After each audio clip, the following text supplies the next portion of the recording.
ગુજરાત પ્રદેશ કોંગ્રેસ અધ્યક્ષ શક્તિસિંહ ગોહિલે અમદાવાદ ખાતે પત્રકાર પરિષદ યોજી કોરોના વેક્સિન મુદ્દે સરકારને ઘેરી હતી, જેમાં તેઓએ કહ્યું હતું કે ભારતમાં જે કોરોનાની રસી માટે હોડ લાગી હતી તેનાથી જ હવે હાર્ટ એટેક અને કિડની ફેલ થઈ રહ્યા છે.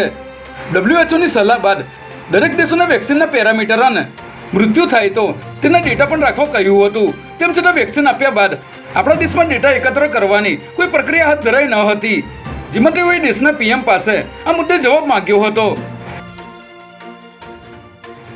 અમદાવાદમાં વ્યાજ કોરોના ત્રાસથી વધુ એક યુવકે આપઘાત કર્યો હોવાનું સામે આવ્યું છે, જેમાં ઉઢવની વિદ્યાનગર સોસાયટીમાં રહેતા ગજેન્દ્રસિંહ નામના વેપારીએ પોતાની ઓફિસમાં જ આત્મહત્યા કરી લીધી હતી. ત્યારે તેમની પાસેથી એક સુસાઇડ નોટ પણ મળી આવી હતી, જેમાં વેપારીએ 10,000ની સામે 80,000 ચૂકવ્યા છતાં આરોપીઓ 5 લાખની માંગણી કરી રહ્યા હોવાનો ઉલ્લેખ કરાયો હતો, જેને પગલે પોલીસે 2 આરોપીઓની ધરપકડ કરી હતી, જ્યારે એક આરોપી બીમાર હોવાથી હોસ્પિટલમાં દાખલ કરવામાં આવ્યો છે.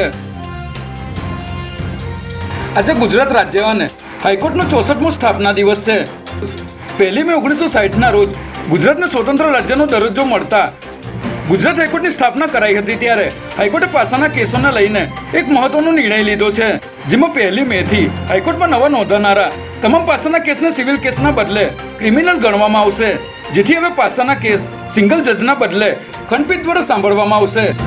હાઈકોર્ટના નિર્ણયથી પાસાના કેસોનો ઝડપથી નિકાલ આવી શકશે.